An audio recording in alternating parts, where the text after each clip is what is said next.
O presidente americano Donald Trump já sabe exatamente quais são os ministros do STF que supostamente teriam participado ou articulado o atentado contra a vida do presidente Jair Bolsonaro na campanha presidencial de 2018. E ele não só está sabendo, como ele está sedento por justiça e decidiu ir até o fim para cobrar aquilo que tentaram fazer contra o presidente Bolsonaro, que para milhões de brasileiros era a última esperança de varrer a corrupção e derrubar a esquerda do poder. O que foi vazado é mais grave do que qualquer coisa que você já ouviu falar.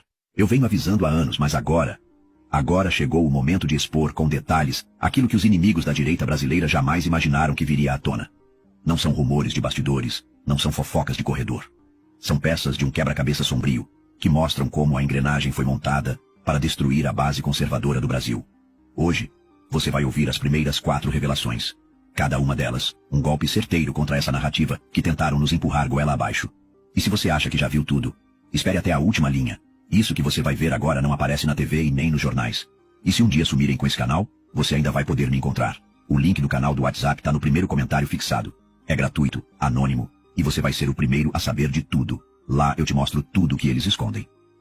Revelação 1. Tudo começou numa noite abafada, quando Brasília dormia, mas certos gabinetes ainda estavam acesos. Luiz Antônio Manhattan, um nome que quase ninguém conhece, entrou por uma porta lateral de um prédio que não existe nos mapas públicos. Lá dentro, não estavam políticos comuns, e sim peças-chave do tabuleiro, gente que se apresenta como autoridade moral do país, mas que, segundo meus contatos, carrega nas mãos o sangue da traição. Manhattan carregava uma pasta, grossa, amarelada pelo tempo. Dentro, documentos carimbados e gravações de vozes conhecidas, inconfundíveis, falando sobre algo que mudaria o Brasil para sempre. Ele sabia que aquilo não poderia ser revelado sem pagar um preço alto. E por isso, ele ficou em silêncio por anos. Mas agora, esse silêncio está ruindo. Revelação 5. Na madrugada seguinte ao atentado, enquanto a imprensa alimentava o país com versões prontas e discursos cuidadosamente moldados, algo muito diferente acontecia longe das câmeras. Um grupo restrito de agentes da Polícia Federal, selecionados a dedo e sem uniforme para não chamar atenção, entrou discretamente em um prédio antigo no centro de Belo Horizonte. Não havia sirenes, não havia carros identificados, apenas passos rápidos e olhares atentos. Segundo a denúncia, eles não estavam ali por acaso. Tinham recebido poucas horas antes informações de uma fonte anônima sobre um endereço que poderia conter peças-chave para entender quem realmente financiava o que havia acontecido. Ao abrir uma das salas, encontraram maletas pretas alinhadas no chão, todas idênticas, fechadas e com cadeado simples. Ao romper os lacres, o que viram deixou claro que aquilo não era um achado qualquer. Montes de dinheiro vivo, empilhados e amarrados com tiras de papel que ostentavam lacres bancários intactos. A contagem inicial, feita de forma rápida e manual, aproximava-se de R$1 milhão. Nenhuma nota registrada no sistema, nenhum documento que explicasse a origem, nenhuma prova de que aquilo tivesse passado por qualquer controle oficial. O detalhe mais inquietante, e que até hoje provoca arrepios em quem conhece a história, foi a ligação direta daquele endereço a um dos advogados de Adélio. Não era um depósito abandonado, nem um espaço improvisado. Era um escritório com móveis de alto padrão, papéis organizados em prateleiras e equipamentos de informática de última geração. O dinheiro estava ali como se aguardasse apenas o momento de ser distribuído. O que aconteceu depois tornou a situação ainda mais nebulosa. Antes que qualquer ordem judicial pudesse ser emitida para formalizar a apreensão, as maletas foram retiradas dali. Ninguém viu para onde foram. Nenhuma câmera de segurança registrou a saída. Nenhum relatório oficial menciona o paradeiro desse dinheiro. Para quem foi? Quem autorizou a remoção? Foram entregues a alguém influente? Ou simplesmente desapareceram no labirinto de transações clandestinas que sustentam certos jogos de poder? A resposta, até hoje, é um muro de silêncio. Um silêncio pesado, mantido não apenas por quem esteve presente naquela madrugada, mas também por quem deveria investigar.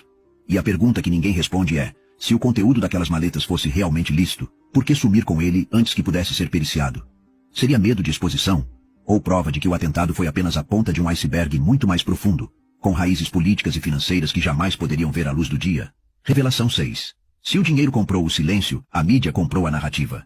E essa talvez tenha sido a parte mais eficiente da operação. Escritórios de advocacia, supostamente contratados por partidos políticos para dar suporte jurídico em casos delicados, também teriam conexões diretas com executivos de uma das maiores emissoras de televisão do país. Essa ligação, segundo meus contatos, não era pública nem admitida, mas nos bastidores servia como um canal de influência, capaz de moldar o que chegava às casas de milhões de brasileiros todas as noites. Essa conexão não servia apenas para suavizar a cobertura de determinados fatos. Ela funcionava como um filtro. Certos nomes jamais eram mencionados, certas perguntas jamais eram feitas, certas imagens jamais chegavam ao ar. As decisões editoriais deixavam de ser baseadas no interesse público e passavam a atender ao interesse de quem financiava ou sustentava aquele elo invisível entre o mundo jurídico e o jornalismo. Para entender a dimensão disso, basta lembrar de quantas entrevistas ao vivo você já assistiu, em que o entrevistador parecia contornar cuidadosamente determinados temas, como se houvesse um campo minado de assuntos proibidos. Já se perguntou por que certas perguntas nunca são feitas? Talvez porque as respostas derrubariam não apenas reputações, mas carreiras inteiras e estruturas de poder que levam décadas para se consolidar. E quando o objetivo é proteger aliados e destruir inimigos, a edição de imagens se torna uma arma tão letal quanto qualquer bala. Uma fala pode ser cortada, distorcida ou retirada de contexto para transformar um inocente em vilão ou um culpado em vítima. Isso não é teoria, é técnica. Uma técnica que, usada nas mãos certas, pode alterar o rumo de eleições, destruir movimentos políticos e reescrever a história recente de um país. Há relatos de que determinadas imagens do caso foram efetivamente captadas, mas nunca exibidas. Gravações que poderiam mostrar encontros comprometedores, movimentações de pessoas-chave ou até conexões internacionais. Essas imagens, segundo se comenta, foram arquivadas sob o pretexto de não terem relevância jornalística. Mas, curiosamente, relevância não parecia faltar quando o assunto era expor adversários políticos sem provas conclusivas. O que permanece é a sensação de que, enquanto uma parte da verdade era maquiada para o consumo público, outra era cuidadosamente enterrada nos arquivos confidenciais de quem controla o que você vê e ouve. E essa é talvez a maior arma de todas, a capacidade de decidir não apenas o que será contado, mas também o que jamais será conhecido. Então fica a pergunta que incomoda. Se todas essas conexões entre advocacia, partidos e mídia forem reais, até que ponto o que acreditamos ser informação não passa de um roteiro escrito para manter o poder onde sempre esteve? E se um dia esse roteiro for exposto na íntegra, será que descobriremos que muito do que consideramos verdade nunca passou de uma encenação bem produzida? Revelação 7.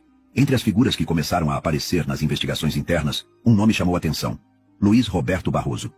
Não por declarações públicas, entrevistas ou discursos inflamados, mas por algo que até pouco tempo circulava apenas nos corredores mais restritos: conexões empresariais obscuras, com vínculos a contratos bilionários junto ao próprio governo. Esses contratos, segundo fontes internas, não eram meros negócios protocolares, mas engrenagens de um esquema que movimentava cifras colossais, escondidas atrás de licitações limpas e acordos internacionais aparentemente legítimos. A questão que deixou investigadores em alerta foi o rastro documental, que começava a se formar, ainda que de maneira fragmentada.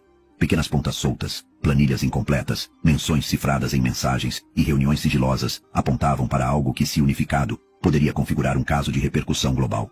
É nesse ponto que a sombra dos Estados Unidos surge no horizonte.